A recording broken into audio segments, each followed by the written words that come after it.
Porque lo primero es lo primero. Delante de una jovial y bonita hija, siempre hay una rica ensalada o un delicioso guiso. Y detrás, una cariñosa y cómplice madre que sabe cocinar tan exquisitos platos. Porque siempre tiene delante el maíz dulce La Famosa. Tierno, crujiente y natural como ninguno.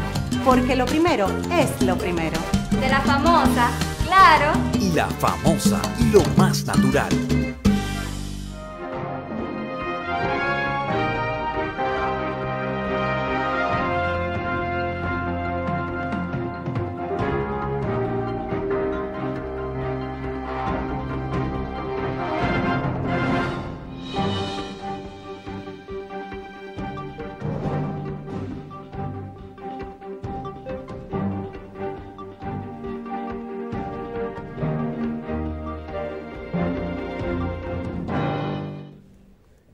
En este país, al iniciar pasado y presente, viene a mi memoria una frase que indudablemente, si hubiese sido pronunciada antes que don Emilio Rodríguez de Morici, ese historiador dominicano que de acuerdo a mi criterio constituye el historiador más importante en el rescate de la memoria histórica dominicana de la segunda mitad del siglo XX, junto a Fran Moyapón.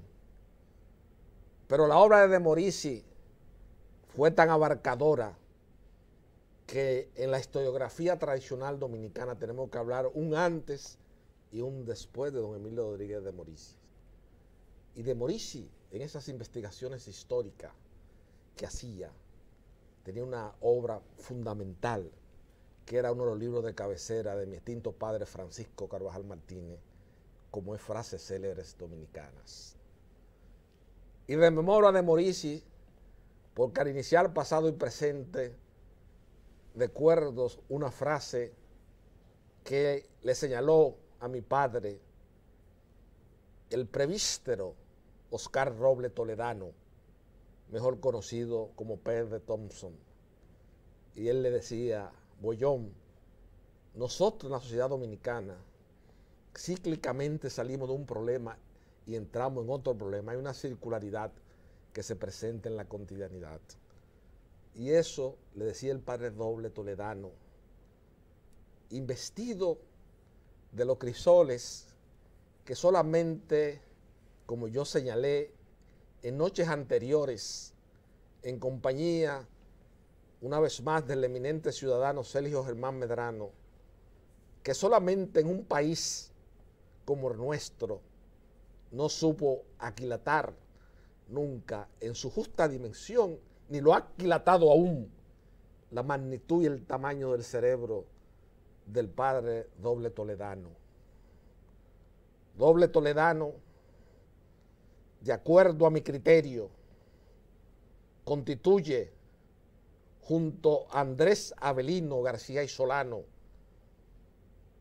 Alfredo Manzano Bonilla, Pedritín Delgado Malagón, José Israel Cuello Hernández, una de las mentes más lúcidas y preclaras de la sociedad dominicana.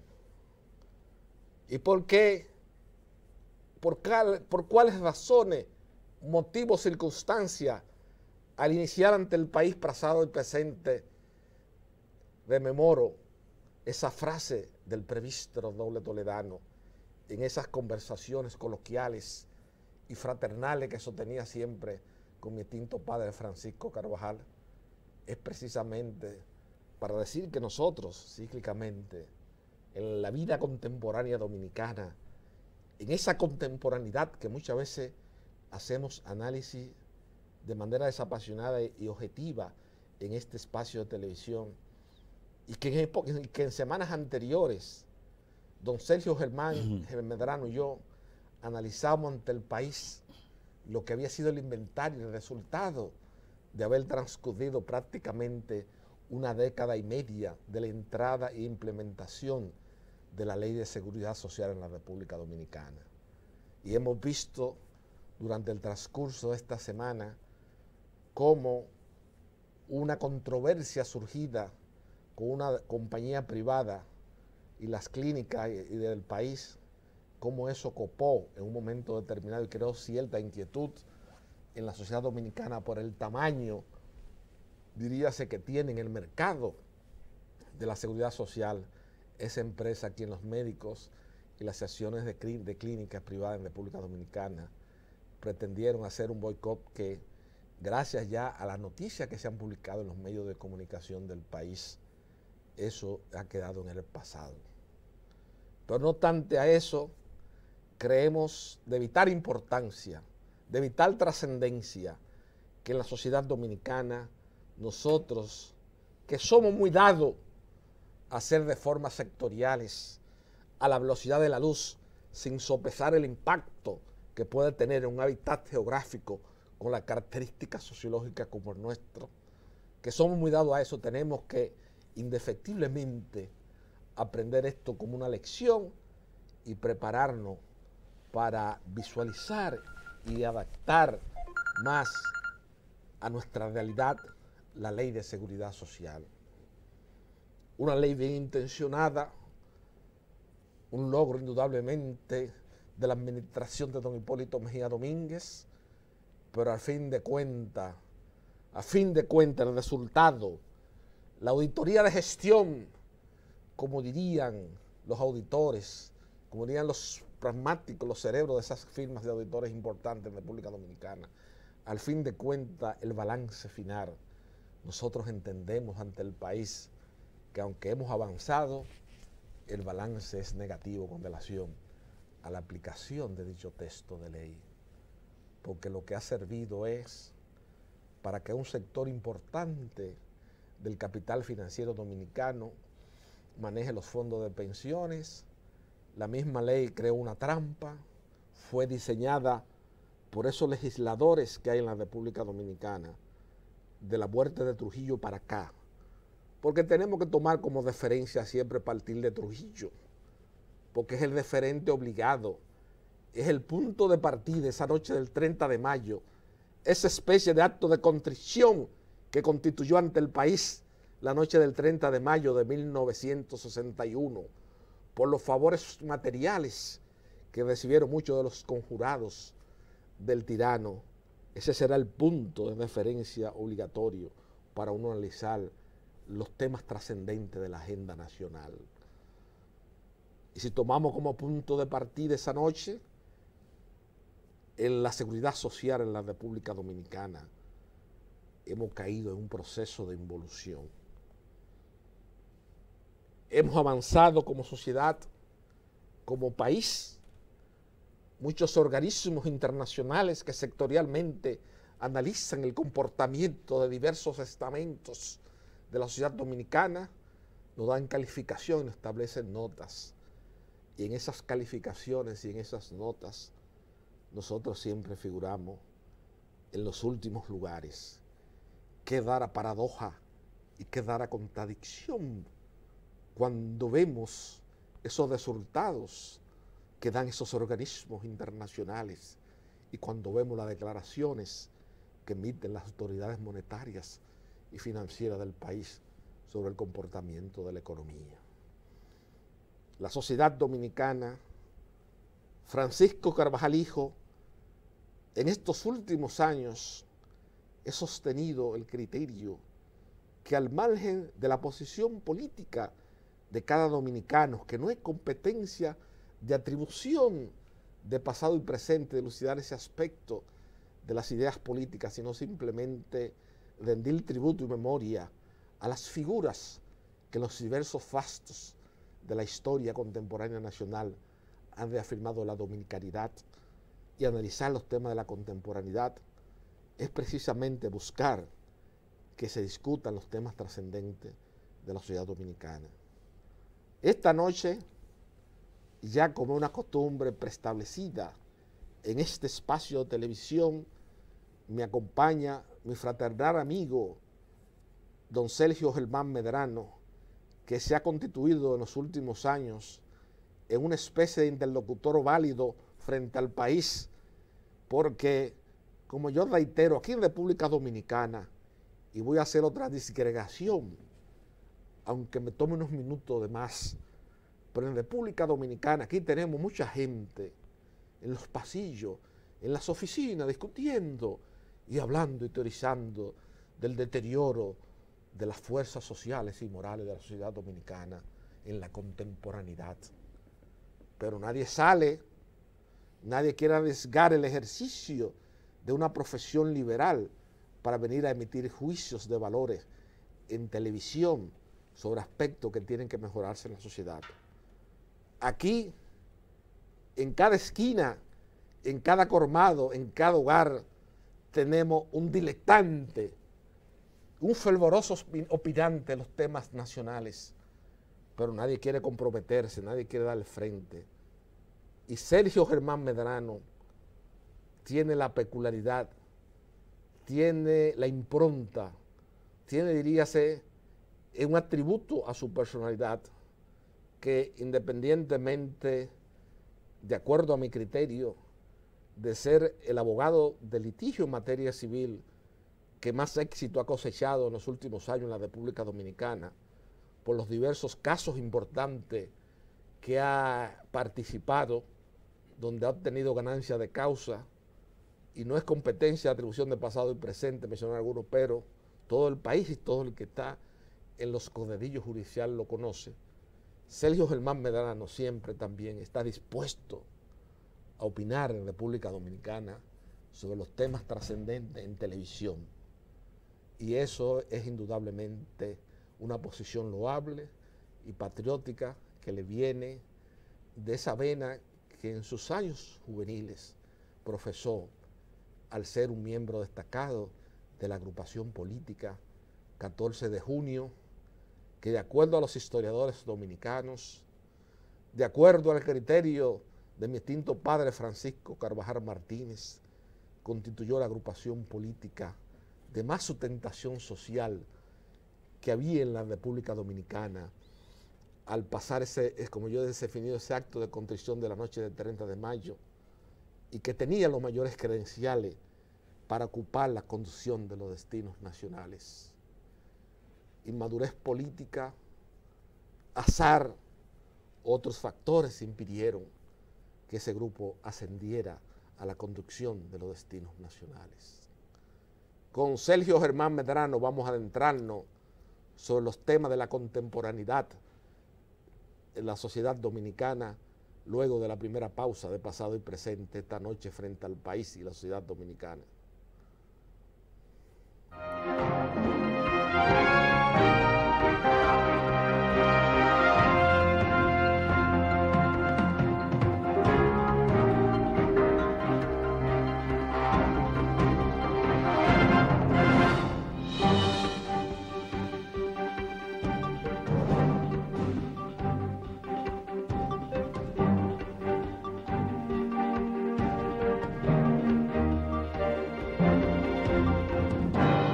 Las mejores habichuelas rojas, blancas y negras, los más frescos gandules, naturales y con coco, el cachú más apetitoso, el maíz dulce más crujiente, la pasta de tomate con más sabor y color, la más cremosa leche de coco, las salchichas más suaves y ricas y muchos productos más los encontrarás en Jajá, siempre presente en los más exquisitos platos de nuestra tradicional cocina dominicana. En desayunos, comidas, meriendas y cenas. Jajá, la mejor marca, los mejores productos. Jajá, para todas tus comidas. Ajá.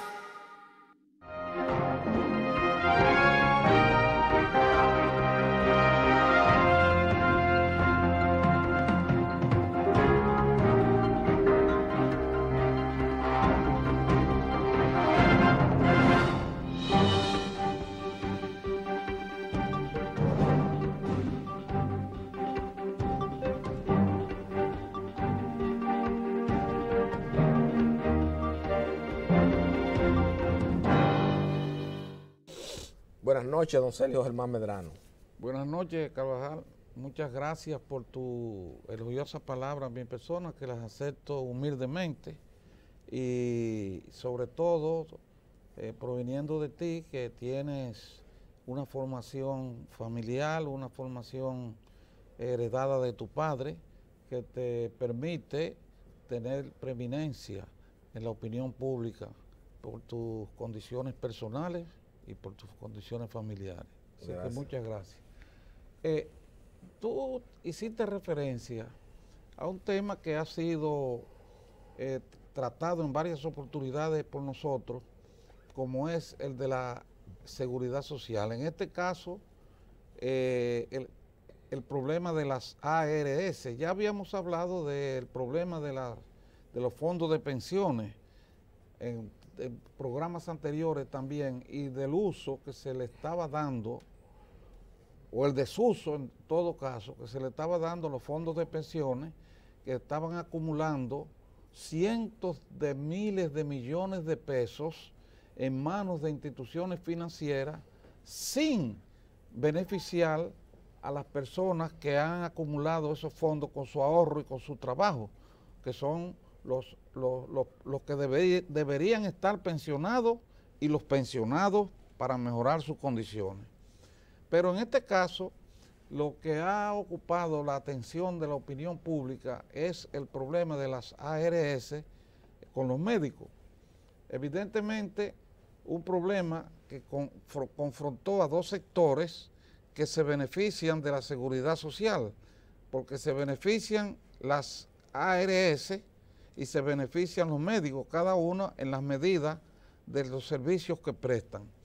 En el caso de los médicos, invocaban los bajos honorarios que recibían cuando prestaban servicios médicos a los asegurados de las ARS.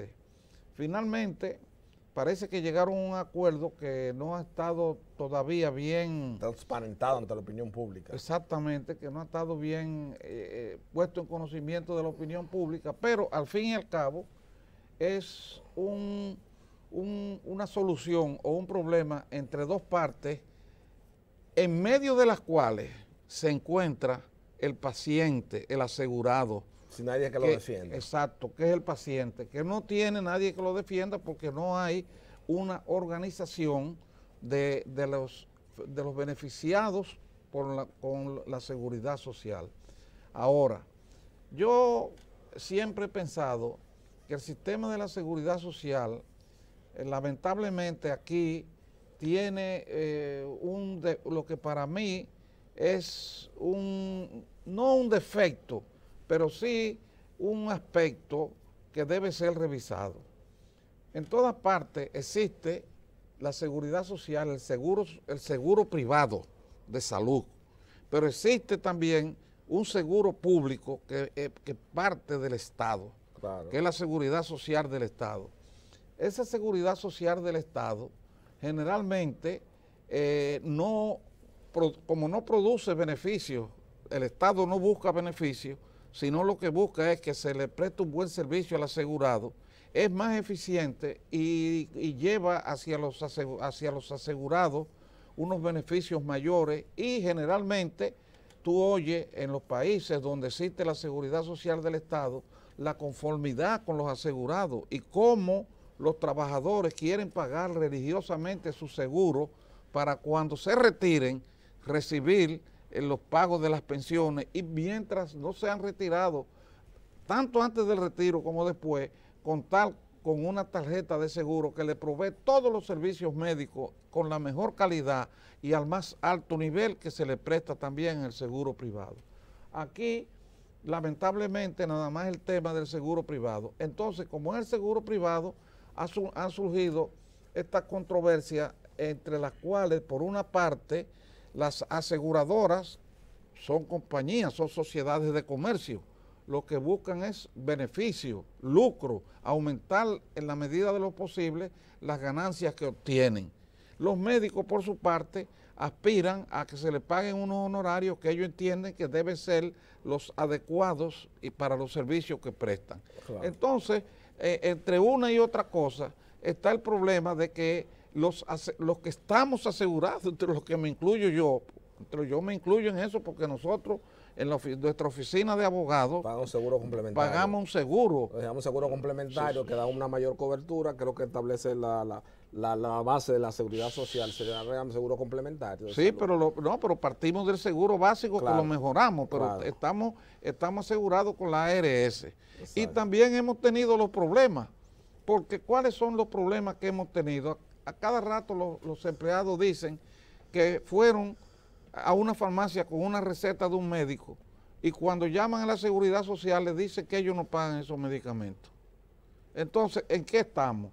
Si el médico emite una receta para un paciente de la seguridad de las ARS, de la seguridad de las ARS, del Seguro Social ARS, y es porque considera que ese es el medicamento que debe aplicarse para sanar a esa persona, Hay que distinguirse un medicamento de uso continuo o un medicamento estacional, que es para cubrir cualquier emergencia que se presente, porque ya con los medicamentos que son permanentes hay otro tipo de tratamiento y hay que ver la cobertura también del seguro. Pero al margen de todo eso, don Sergio, y usted ha señalado con mucha precisión las quejas recurrentes que hay con esas aseguradoras, con esas ARS en República Dominicana. Pero el trasfondo de lo que hay ahora es también, fíjese una situación, el paciente está engrampado en una guerra de intereses económicos. Sí, Están los médicos por un lado que son a veces desmedidos en el cobro de sus honorarios profesionales y viven disfrazando una serie de procedimientos. Eso hay que estar claro aquí. También cuando usted va, a mí me pasó con un destacado cardiólogo dominicano, que yo voy a su estudio. Yo soy una persona que camino, aunque usted ayer cuando yo le comenté en la oficina el tema, me dijo Carvajal, pero a veces no puede tampoco usted tener una posición tan psicorrígida.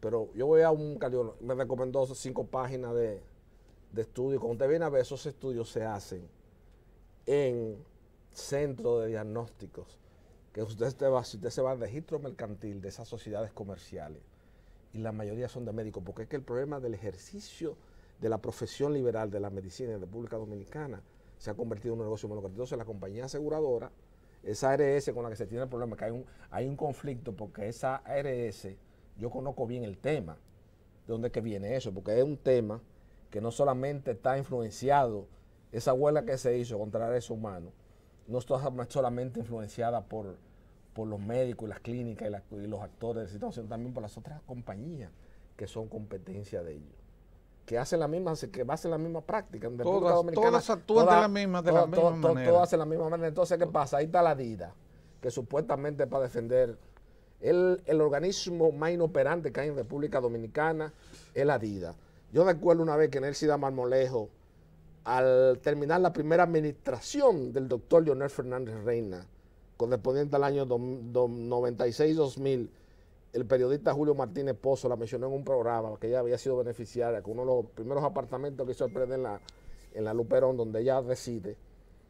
E inmediatamente ella se apareció en el programa La Z, como una leona, como la leona de la Metro, a hablar con Julio Martínez Pozo y a decirle que eso era una cosa que le había comprado, que eso no se lo había regalado el PLD. Pero ahora, recientemente, de la DIDA, Nuria Piera hizo un reportaje donde sale la composición de los empleados y ahí vimos prácticamente la familia, hasta el gato de la casa de Marmolejo figura en la nómina. Son mis amigos, quiero que sepa que su esposo es íntimo amigo mío y ella también, pero amor no quita conocimiento. Estamos aquí discutiendo el problema del país, estamos discutiendo temas del país. Entonces, ante el gato de la casa de ella estaba en la nómina y a Nuria no salió ella a responderle como salió con Julio Martínez Pozo, porque lo que Nuria le hizo fueron con pruebas irrefutables. Entonces, ¿qué es lo que ha pasado eso? Que esa gente que se han puesto y que son los defensores de los asegurados, como la DIDA, los que se ha llenado de reminiscencia de la farsa izquierda, que lo que están en cobrar son burócratas. Entonces, cuando aquí se diseñó, eso viene con un mal de origen, la propia ley. Porque primero diseña de que cuántas cotizaciones tiene que tener una persona para tener derecho a una pensión. Eso es una trampa, porque es lo que ha servido eso, para que todas las empresas tengan ese gasto todos los meses de pago de seguridad social, pero cuántas cotizaciones tiene que tener un trabajador. Analice eso en el espacio y en el tiempo para tener derecho a una pensión. Analícelo. Sí, son 366 cotizaciones prácticamente es imposible llenarlo. Entonces, esa ley se diseñó para hacer un aumento de capital. Entonces, hay que humanizarla. Además de todo eso, hay que humanizarla, porque las clínicas son los primeros también. Es un problema como también diría, bueno, pues todos los abogados se están olvidando, es un médico también de la profesión liberal de la abogacía en República Dominicana. A esa falta de escrúpulo, a esa falta de moral social tampoco está exento el estamento de la justicia ni la profesión liberal de abogado en la República Dominicana. Es que es una crisis, eso es un reflejo de la crisis de la sociedad en la posmodernidad. Es que en República Dominicana los valores se han ido al suelo y los médicos ahora lo que ven no es el paciente, es igual que como que yo llamo a un centro educativo a preguntar un asunto, de un balance de una cuenta y salen grupo corporativo tal cosa. O sea, hasta al de fajo se lo han dejado ver mucho. Se puede tener cosas, pero hay que volver a esas ideas primigenias de la cultura grecolatina, al humanismo. Ok, tenemos un mundo contemporáneo donde todo es el dinero, pero también tenemos que buscar el equilibrio de humanizarlo, porque otras sociedades lo han logrado. Han logrado el interés mercurial, pero con la capacidad, con la eficiencia y con seriedad en el sistema de salud. Eso de los médicos hasta en Estados Unidos se ha visto. Usted vio un caso aquí famoso, un dominicano, sobrino de Vincho Castillo, que se vio involucrado en un tipo que era súper exitoso y venía aquí en aviones, y aquí todo el mundo vendía pleitesía de humanas y todo, y venía un avión con tripulación americana, y resultó condenado ahora en Estados Unidos por un fraude médico también. Pero óyeme, Carvajal, en medio de esas intríngulis contenciosas entre médicos, aseguradoras sociales, los intereses de uno y los intereses del otro, las clínicas, los laboratorios, los servicios tecnológicos de salud, todo eso que tú dices es correcto, pero hay una realidad, y fue la última que tú dijiste: el ser humano que está en medio de eso, que es el objeto de la seguridad social y el sujeto de la seguridad social, ese es el que está sufriendo las consecuencias. Porque la ley lo pusieron No, pero déjame decirte, ese es el que está sufriendo las consecuencias. Eso, como tú dices, es lo que hay que humanizar. Pero ¿qué significa humanizarlo? Exacto. Significa que reciba los servicios para los cuales fue creada la seguridad social, los servicios de salud, los servicios de curación, los servicios de medicina, los servicios de médicos, los servicios de laboratorio, pero que tanto si los médicos lo están utilizando de una manera deshonesta, es censurable, en la misma medida que es censurable la ARS, que lo que quieren es lucrarse exclusivamente de los beneficios económicos que produce la seguridad social, olvidándose que eso ha sido creado para beneficio de los asegurados, para beneficio de los seres humanos. Tú dijiste un caso de una persona en Estados Unidos que infligió unas faltas muy graves a la seguridad social, pero fue sometido a la justicia y creo que lo condenaron a varios años de prisión. Todavía el pleito se está ventilando porque hubieron unas apelaciones, pero hay mucha la gente que ha pasado 10 años de prisión en Estados Unidos. Es más. No, pero 10 años es poco. Pero bueno, es una de las... fácil, ese mismo médico que es... No, pero perdón, déjame decirte que una de las infracciones que más severamente se sancionan en Estados Unidos son los fraudes contra la seguridad social. ¿Por qué? Porque es un fraude contra el trabajador, es un fraude contra el esfuerzo. Contra la supervivencia de la persona. Exactamente, es un fraude contra la vida humana. Contra la vida humana, que es lo más sagrado. Exactamente. La Constitución americana, eso es sagrado. Por eso y por eso funciona tan bien. Por eso funciona excelentemente bien. Ahora, ¿qué aquí? ¿Cómo se va a resolver ese problema? Bueno, el problema está en que tú has dicho que hay un órgano creado para garantizar y proteger y defender al asegurado que no está prestando el servicio que debía prestar. Tú lo acabas de decir, sí, la DIDA. Sí, pero eso no funciona. Bueno, por eso mismo no funciona. Caemos, ¿en qué otra cosa caemos? En la infuncionalidad del Estado dominicano, en la infuncionalidad del gobierno cuando se trata de garantizar el bienestar de los ciudadanos. Porque aquí, por ejemplo, tú tomas los hospitales públicos. Últimamente, hay que reconocerlo, han mejorado. Sí. Eso hay que reconocerlo. han mejorado últimamente. Sí, pero con esa inversión que se ha hecho, pero exactamente. pero algo tenía que conseguirse. Eso, porque el gobierno tiene los 6 años y es gasto y guaca. Todo el dirigente del PLD que quiera aspirar a una cosa se le da una contrata de un hospital. Bueno. Y terminan haciendo unas inversiones multimillonarias y uno no ve como que la cosa como que en el Estado cuesta mucho dinero. No. Lo del Estado es un despilfarro generalmente. Un despilfarro permanente. Sí, bueno, claro. Don Sergio, vamos a entrar ahora en la segunda pausa de pasado y presente. Hay un tema que yo quiero tratar con usted ante el país, porque es un tema decisorio y ya que hemos analizado el tema de la seguridad social y hemos estado concordantes en que necesariamente dentro de ese proceso de revisión que se quieren hacer a la legislación laboral hay que introducir también la ley de seguridad social, que es un complemento obviamente del derecho del trabajo. Claro. Van concomitantes el derecho del trabajo y la seguridad social. Claro.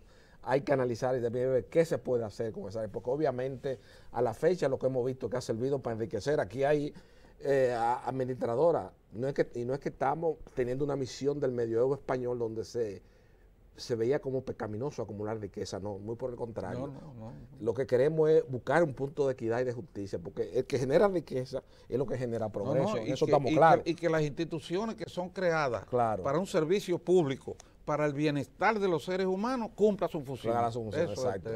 Vamos entonces en la segunda pausa a analizar el tema del perfil ya que está tomando la actual Suprema Corte de Justicia con una serie de decisiones importantes que se han adoptado durante el transcurso de esta semana. Vimos ya que el Pleno de la Suprema Corte de Justicia acaba de confirmar al magistrado Francisco Ortega Polanco para que siga conociendo e instruyendo el caso Odebrecht. Con don Sergio vamos a seguir analizando esos temas de vital importancia para el fortalecimiento del Poder Judicial en la sociedad dominicana.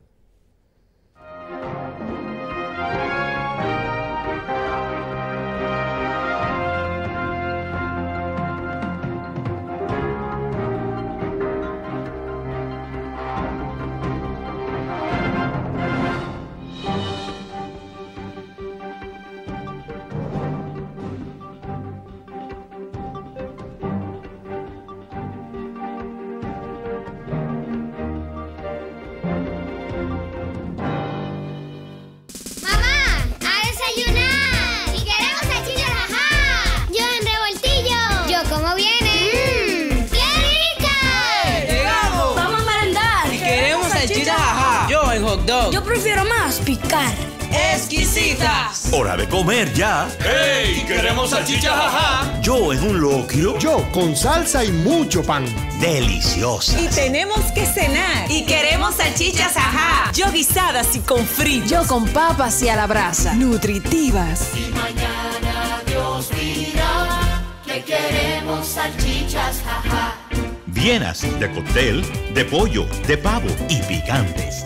Jaja, para todas tus comidas. Jaja.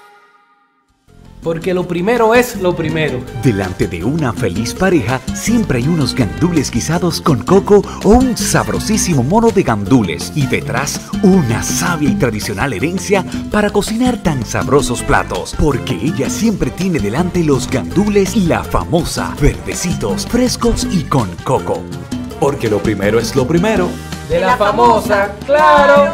Y La Famosa, lo más natural.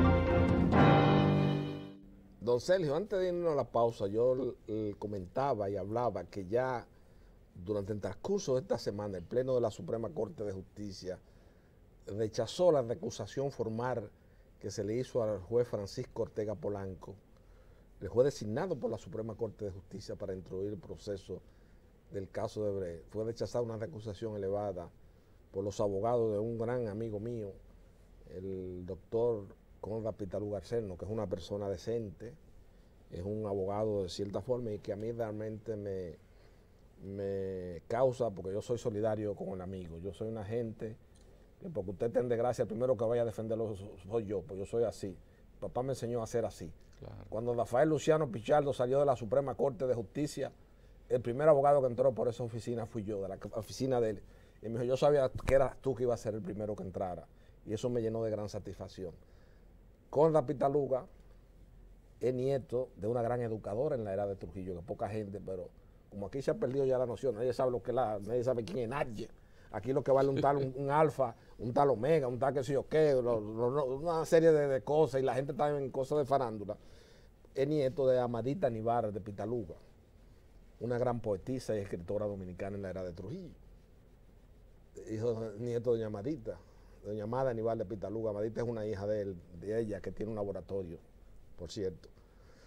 Entonces, a la gente se ha confundido con Francisco Ortega. Francisco Ortega es un joven, al margen de lo que pueda tomar la decisión, porque nosotros no opinamos sobre temas, y sobre todo no nos conocemos las pruebas, ni siquiera hemos leído las acusaciones y las actas. Por seriedad, uno no puede emitir ninguna opinión sobre ese proceso judicial, pero sí yo tengo decirle ante el país que Francisco Ortega Polanco es un muchacho de muchos méritos personales.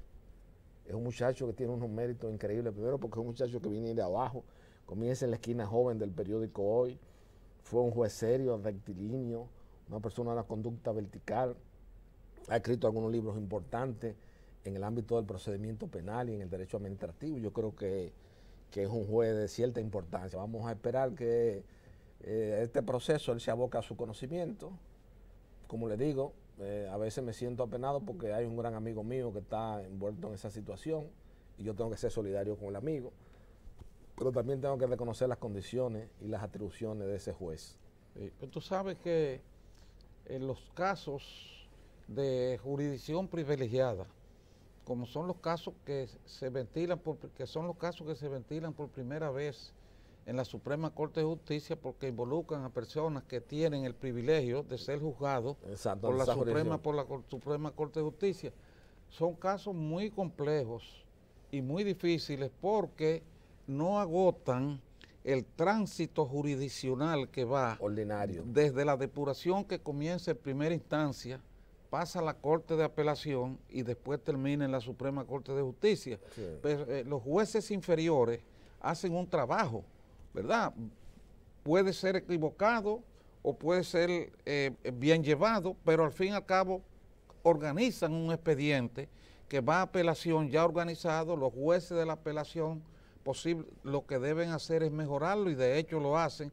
Y entonces ya llega a la Suprema Corte de Justicia en una fase final que generalmente es solamente para examinar la parte dedicada al derecho del expediente, claro, porque la Suprema Corte de Justicia claro no vuelve a conocer los hechos. Claro, entonces, ese procedimiento penal ordinario es muy diferente al procedimiento de la jurisdicción privilegiada. Y el juez Ortega es un juez que yo encuentro que se hizo una elección muy atinada, porque es un juez, como tú dijiste, preparado, es un juez serio, un juez trabajador, y hasta ahora es un juez que nadie puede decir que ha despertado dudas. No, jamás. Por su trabajo, jamás. Por su trabajo y por su vida, en una palabra. Es uno de los jueces más honorables. Bueno, al margen de la decisión que tome, que podemos estar de acuerdo o no con él. Correcto. Como ahora, yo le digo, y también, como les reitero, mi solidaridad con la Pitaluga, porque es un amigo mío y me he sentido mal por la situación cuando veo dos amigos así. Claro, claro. Uno como imputable y uno como administrando justicia. Claro, uno se solidariza con los amigos, aún cuando están en los momentos difíciles de su vida. Porque eso es normal. En ese momento que se necesitan los amigos. No, claro, y eso es lo que significa la amistad. Claro, claro. Eso es la amistad. La amistad no es solo en el momento en que las personas están disfrutando de bienestar o están disfrutando de una vida normal, claro, sino en los momentos difíciles es que más se conocen los amigos. Claro. Así que eso no hay que darle, a eso no hay que, tú tienes razón en lo que estás diciendo. Ahora el punto es que el proceso de Odebrecht es un proceso difícil, no solo porque se comienza en la jurisdicción privilegiada, sino también porque es un proceso que involucra cuestiones de responsabilidad penal muy seria y que podrían conducir a penas muy severas y también podría conducir a descargo de personas que pudieran ser inocentes y que la gente entienda que no, porque también la gente tiene generalmente una visión de los procesos penales de que el acusado penalmente es culpable y no siempre es así, no siempre es así. Pueden haber personas responsables penalmente, susceptibles de que se le impongan penas muy severas en un proceso, pero pueden haber también personas que no tengan nada que ver o que tengan una responsabilidad penal atenuada. Pero eso ya lo va a determinar el mismo proceso. El mismo proceso, y por eso el hecho de que esté en manos de un juez que merezca confianza es muy conveniente, porque así el día que se emita la sentencia se podrá tener la seguridad de que ha sido una sentencia apegada a la verdad, al derecho, a la equidad y a la justicia. Así que vamos a esperar la sentencia. Ahora que tú trates el tema de la justicia, tenemos también de frente hacia el futuro cómo es que va a funcionar el sistema judicial a partir del nombramiento de los nuevos jueces. Evidentemente, cuando se habla del sistema judicial hay que separar tres aspectos. El aspecto puramente jurídico, el aspecto del derecho, el aspecto disciplinario, que es también, va paralelamente con la aplicación del derecho. Esos dos aspectos tienen una importancia muy parecida, muy igualitaria, porque si no se impone una disciplina dentro del sistema judicial, si no hay el temor de que una mala sentencia puede conducir a que el juez sea sancionado, sea degradándolo, sea destituyéndolo, sea poniéndolo en licencia, si no hay sanción, el juez va a estar en un hilo, caminando sobre el filo de la navaja, como dicen, porque si no tiene temor a que sus sentencias complacientes, sus sentencias parcializadas puedan recibir sanción, pues fácilmente las emite. Ese aspecto disciplinario evidentemente choca con la forma en que está organizada la disciplina en el sistema judicial, que es a través de un órgano integrado por los mismos jueces. Jueces de paz, jueces de primera instancia, jueces de apelación, el presidente de la Suprema Corte de Justicia, son 5, pero son jueces. Y te voy a relatar una anécdota sobre eso. A mí me contó Leo Mato Berrido, que participó junto con Contín Aibal, Néstor Contín Aibal, que era consultor jurídico del Poder Ejecutivo, en la elaboración y aprobación de las leyes que produjeron la primera oleada de reforma del sistema judicial en el año 1997. Y me dijo que él estaba presente cuando Contín Aibal le habló a Balaguer, al entonces presidente Balaguer, de cómo iba a funcionar el sistema judicial desde el punto de vista disciplinario. Y que cuando a Balaguer le dijeron del sistema de juzgamiento por los mismos jueces, le dijo a Contín Aibal, y ellos se van a cancelar y a sancionar ellos mismos. Una pregunta que le hizo, capciosa, pero muy juiciosa, porque los jueces juzgan a sus mismos pares, los jueces juzgan a sus mismos compañeros, y ese enjuiciamiento tiene que ser muy imparcial, tiene que estar muy alejado, totalmente alejado de la parcialidad.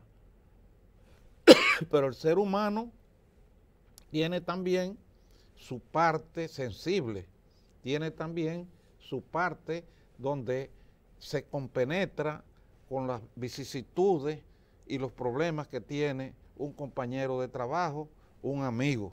Y ahí es que está el problema, en mi opinión, de que muchos o la mayor parte de los cuestionamientos que se han hecho en el sistema judicial por sentencias apartadas del derecho, por sentencias mal dadas, no hayan prosperado.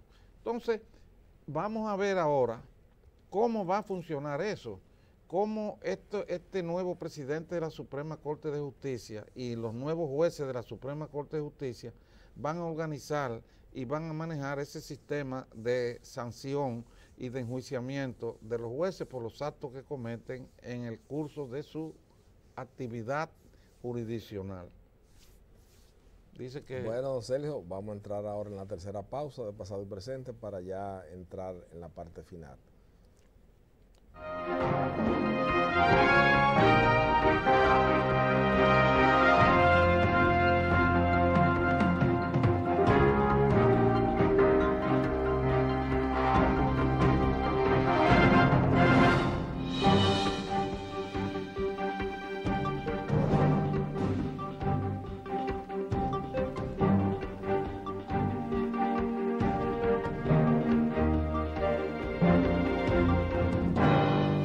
Las mejores habichuelas rojas, blancas y negras, los más frescos gandules, naturales y con coco, el cachú más apetitoso, el maíz dulce más crujiente, la pasta de tomate con más sabor y color, la más cremosa leche de coco, las salchichas más suaves y ricas y muchos productos más los encontrarás en Jajá. Siempre presente en los más exquisitos platos de nuestra tradicional cocina dominicana. En desayunos, comidas, meriendas y cenas. Jajá, la mejor marca, los mejores productos. Jajá, para todas tus comidas. Jajá. Porque lo primero es lo primero. Delante de un alegre y activo hijo, siempre hay una sabrosa hamburguesa o exquisitos hot dogs con papitas y tostones. Y detrás una amorosa y paciente madre que los combina siempre con el apetitoso ketchup La Famosa, por ser natural e insuperable en color y sabor. Porque lo primero es lo primero. De La Famosa, claro. Y La Famosa, lo más natural.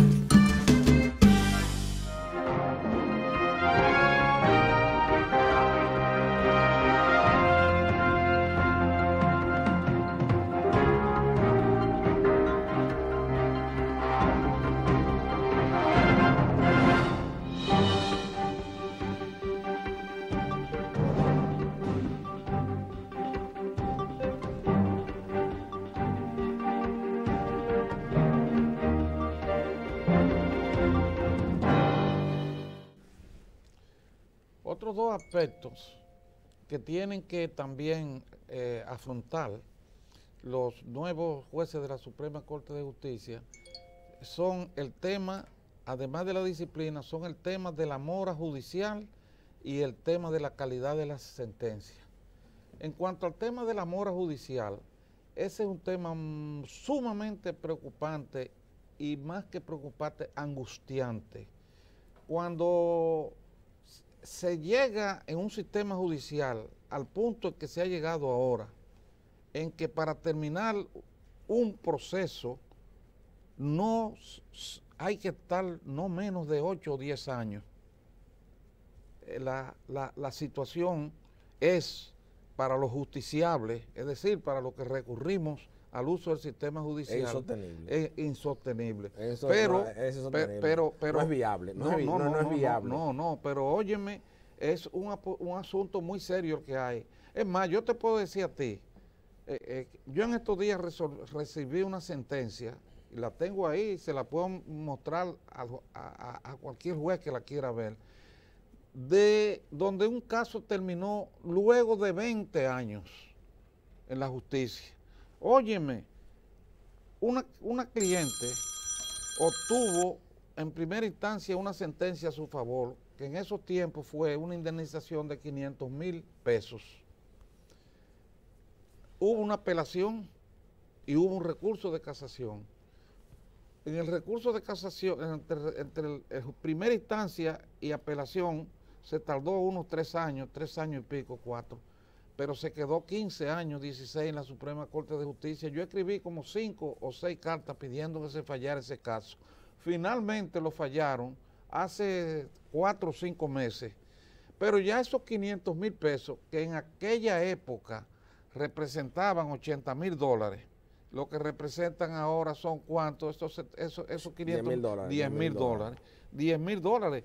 Ya yo se lo dije, y óyeme, y no fue que terminó el caso, fue una casación con envío. Significa que el caso ahora, después de 20 años, va entonces nuevamente a una corte de apelación. Entonces, que yo se lo expliqué a la señora, se quedó silenciosa, y yo le dije, mire, vamos a dejar esto, ya eso no vale la pena. No vale la pena. Entonces, eso no te voy a decir que todos esos casos son iguales, tal vez es un caso extraordinario, pero yo tengo muchos otros casos que pasan 6, 7 o 8 años en la Suprema Corte de Justicia, 4 o 5, es más, en la Suprema Corte de Justicia, yo no sé ahora con los nuevos jueces, pero anteriormente las sentencias a mí me duraban de 4, 5 y 6 años. Yo no sé a otras personas si las podían obtener sentencia a un plazo más corto, con mayor brevedad, pero yo no podía, no he tenido esa suerte. Entonces hay que hablar también de que el proceso no debe alargarse extremadamente porque termina perjudicando a los litigantes, sea el que gane, sea el que pierda, cualquiera. Pero también hay muchos abogados, don Sergio, también está la parte, yo diría, de la crisis de la escuela de derecho, como yo vivo hablando a veces en los tribunales, de la crisis de la escuela de derecho reflejada en los abogados que acuden a la jurisdicción. Por ejemplo, ahora se ha creado con esa reforma constitucional del 2010 y mirando el tiempo que ha transcurrido desde mi humilde criterio, yo creo que Jorge Subero Isa tuvo razón, porque ahora se creó un tribunal constitucional. Leonel Fernández copiando esas cosas de Frank, que tenemos que tener esta cuestión. Entonces, ahora usted tiene procesos judiciales que se han instruido, o sea, el choque de decisiones importantes que a nivel jurisdiccional con los técnicos en la materia han instruido un proceso debidamente y va al Tribunal Constitucional y después tiene un criterio, cualquier cambio en la cosa por cualquier quítame tapas. Yo puedo mencionar casos ante el país, casos importantes donde el Tribunal Constitucional en el ámbito laboral ha cambiado criterios jurisprudenciales del recibo de descargo, por ejemplo, que viene de la jurisprudencia de trabajo en la era de Trujillo, que encargó a Damo Madero Aristi a Rafael Lupo Hernández Rueda a hacer esa obra. Entonces, si usted tiene una sentencia de Supremo, entonces ahora vienen los litigantes, como en un caso de materia inmobiliaria, que dice, no, va para el Tribunal Constitucional, entonces nada, no puede vender, tiene que esperar a que el Tribunal. Entonces, todo lo que se decide, todas las cuestiones que se deciden en todos los departamentos judiciales del país, son llevados al Tribunal Constitucional para eso mismo, para tratar de forzar a no tanto usted tener una sentencia gananciosa de la jurisdicción correspondiente, forzarlo a una transacción. Entonces, ese tribunal, al fin de cuentas, lo que ha hecho también es los procesos, se ha diluido. ¿Y qué ha pasado? Que no han puesto una calificación cero. Eso es alargar el proceso innecesariamente, porque pudo haberse creado una sala constitucional en la Suprema Corte de Justicia y no crear un monstruo burocrático como es el Tribunal Constitucional, para que todas las sentencias terminen en el Tribunal Constitucional y haya una carga de trabajo como la que tiene y una tardanza más en terminar los procesos. Claro, eso es así. Bueno, don Sergio, lamentablemente ya hemos llegado esta noche al final de este espacio de televisión. Francisco Carvajal Hijo, siempre ya en el final de este programa, nosotros, en esta conversación que hemos obtenido esta noche con don Sergio Germán Medrano, creemos que los dominicanos debemos hacer un análisis, todos los sectores sociales, y tanto que el padre Agripino, y tanto que Lupo Hernández Rueda hablaba de la concertación social como una figura importante. Nosotros tenemos que hacer ahora una introspección sobre la ley de seguridad social. Nosotros debemos buscar bajo todas las escuelas de pensamiento, tratar de proteger más en esas reformas que se quieren hacer en la sociedad, proteger más al paciente, al usuario del sistema de la seguridad social, porque nosotros nos hemos deshumanizado y esa es la lesión que le queda al país de todos los años de la aplicación de la Ley de Seguridad Social. El tema de ARS Humano es una compañía que ha tenido su éxito. El joven fundador de esa empresa es un joven dominicano muy inteligente, Alberto Cruz, que es de los pocos dominicanos que ha hecho dinero con su inteligencia, junto con el ingeniero Eduardo de Castro Sánchez, y en esa lucha no nos vamos a meter, porque eso son luchas de intereses económicos, y aquí nosotros no nos pandillamos con ningún grupo económico. Buenas noches, amigos televidentes. Porque lo primero es lo primero. Delante de unos maravillosos hijos, siempre hay deliciosos platos y exquisitos postres. Y detrás una magnífica chef que sabe sorprenderles cada día porque siempre tiene delante la leche de coco La Famosa, fresca, natural y tan nutritiva. Leche de coco La Famosa, porque lo primero es lo primero. De La Famosa, claro. La Famosa, lo más natural.